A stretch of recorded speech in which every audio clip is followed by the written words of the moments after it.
Ramazon hayitida shayton, eng katta shayton Azozil dod deb baqirar ekan.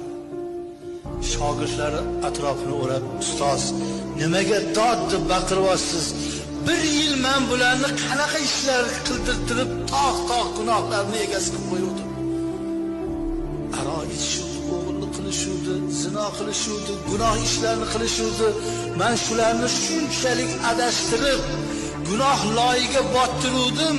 Bir oy ro'zadan bular mana bu hayit kuni hammasi pok bo'lib, Alloh hamma gunohlarini kechirib yubordi. Meni ishim bir pul bo'ldi, shunga dod deyapman.